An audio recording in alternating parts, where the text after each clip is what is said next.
Rebonjour, bienvenue sur la chaîne Couleur Aquarelle.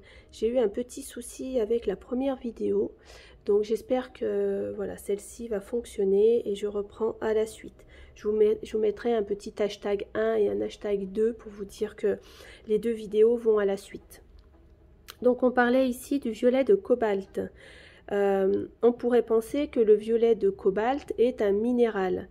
Moi, en regardant à l'arrière, je vois qu'il y a du PV 16, du PR 122, attendez, je vais le faire pour que le focus se fasse correctement, le PR 122 et le PW6. Et il est opaque parce qu'en fait, il y a le blanc de titane dedans. Le PW6 vient ici du tube du blanc de titane qui lui est un minéral. Donc ici, on aura une opacité en utilisant ce violet. Donc je vous présente tout ça sur la toile dès à présent. Donc on commence par le rose de poterie qui est un rose granuleux. Voilà.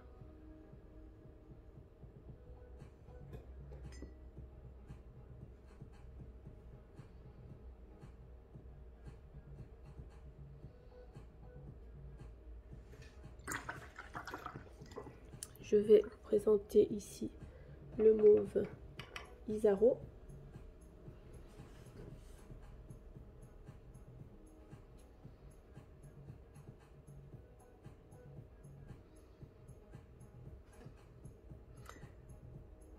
Donc, comme on a vu précédemment, c'est du PV19. Vous voyez, il correspond à ces deux pigments-là.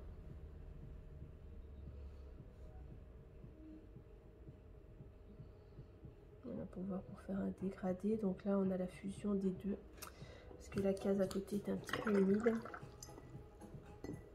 Donc là, pareil.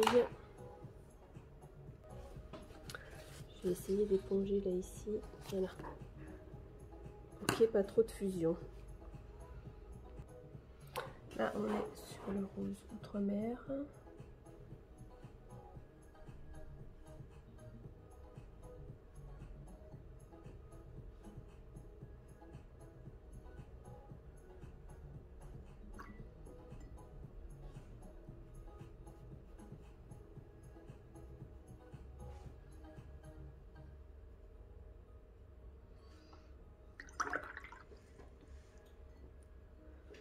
Et donc on va faire l'autre teinte qui est le violet outre-mer.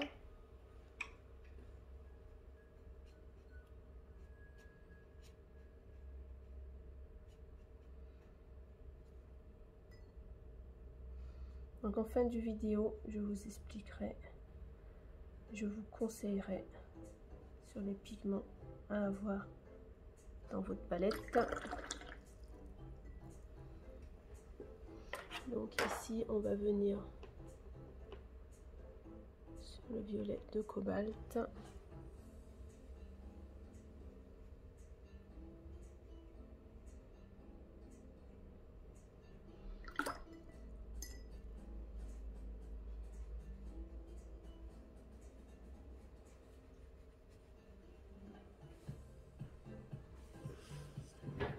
Alors ils ont un peu fusé entre eux, donc c'est un petit peu dommage, j'aurais peut-être dû attendre un petit peu avant de les faire. On voit que celui-ci granule, il a une particularité, c'est-à-dire que il est, comme il est fait avec deux pigments, le PB29 et le PV19, je vais en rajouter ici un petit peu. Les deux pigments se séparent des fois au niveau du papier et on peut avoir une sorte de granulation. Vous savez, le PB29 et le pigment outre-mer, du bleu outre-mer. Voilà, donc je vais faire comme la précédente vidéo, je vais noter ici hors caméra. Cela voilà, sera un petit peu moins long pour vous et je vous reviens après pour vous donner les conseils et vous expliquer autre chose sur les tubes qui est très important. Alors voilà, je vous ai noté ici les éléments importants à regarder sur vos tubes lorsque vous les achetez. Et donc je vais vous partager ici les conseils que je vous donne. Donc vous pouvez stopper la vidéo afin de noter les références et reprendre après. Vous avez aussi la possibilité, YouTube le fait maintenant, c'est-à-dire vous pouvez agrandir une vidéo pour pouvoir vous rapprocher d'un élément de la vidéo. Donc moi, si j'aurais des conseils à vous apporter pour l'ajout, ces couleurs-là ne sont pas dans la couleur, dans la palette que je vous conseille pour débuter. Mais par contre, si vous voulez agrémenter votre palette de base avec d'autres couleurs, moi je vous conseille le rose de poterie, peu importe la marque. C'est une couleur qui granule, elle est très bien lorsque l'on fait voilà, des choses florales. Elle peut être aussi agrémentée dans des paysages, c'est très bien aussi. Et ici, donc on a un mauve Isaro. Je vous ai dit qu'en fin de vidéo, je vous partagerai sur certains éléments. C'est-à-dire, regarde ici, on est sur le tube de Isaro. Et je vais vous sortir son autre tube. Magenta. Voilà, et on va faire la différence. J'espère que c'est noté. Et ben non, c'est pas noté sur son tube, c'est un gros tube. Et en fait, sur ses étiquettes, elle le note pas. Parce que si vous regardez bien ici, donc on est sur la même marque. Mais ici, elle a rajouté la quantité qu'il y avait dedans. Et ici, un S4. Et la permanence ici avec les étoiles. C'est-à-dire que cette couleur-là, je vous la conseille. S4, ça veut dire que c'est une couleur qui coûte cher. Mais par contre, il y a beaucoup de pigments dedans. Donc, c'est important. On va regarder. On est toujours sur du PV19. Donc, on va regarder chez Winsor et Newton. Donc, hop, je crois que c'est sur le devant, la série. Regardez, c'est une série 3. Alors, attendez, ça brille. Voilà. C'est une série 3, d'accord? C'est important. Donc, celui-là, voilà, je vous le conseille aussi, d'accord? Celui-ci, un petit peu moins. Je ne sais pas du tout la série. C'est dommage.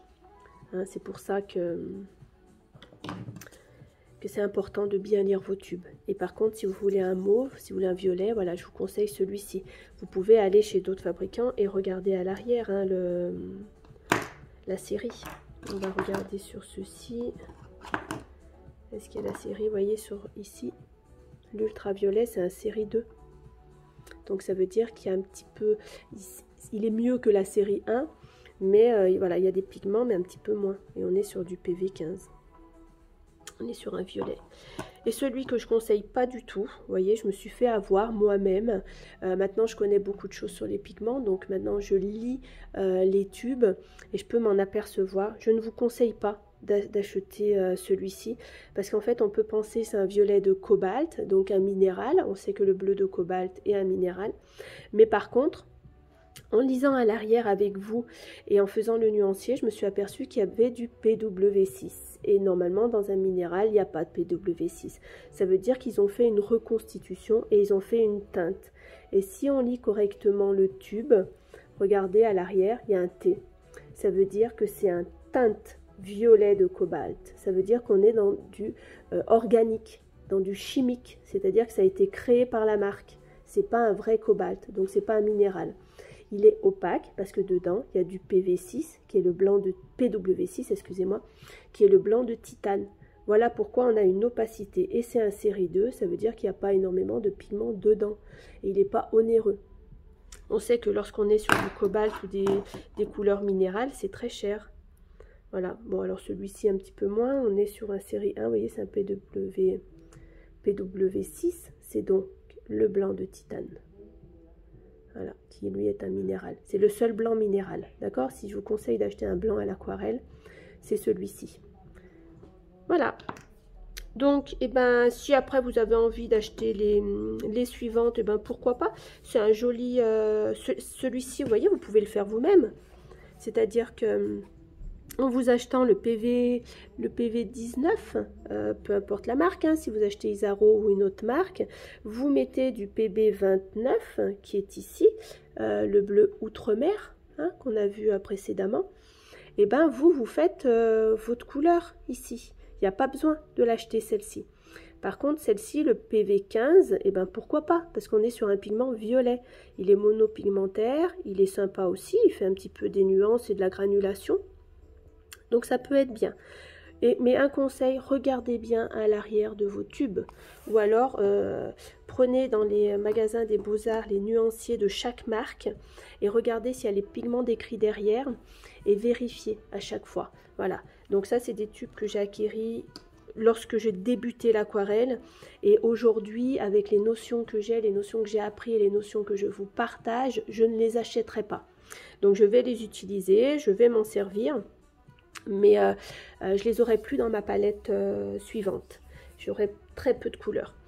Et ben, je vous souhaite une très belle journée. Si vous aimez cette vidéo, n'hésitez pas à liker. Cela permettra que d'autres personnes puissent la voir rapidement sur ma chaîne YouTube et de vous abonner pour recevoir les suivantes. On parlera du jaune, du orange et surtout des terres, tout ce qui est terre de sienne naturelle, terre de sienne brûlée, terre d'ombre, sépia, voilà, j'aimerais vous parler aussi de tous ces brins à l'aquarelle. Et ben, je vous souhaite une très belle journée et à très vite sur ma chaîne.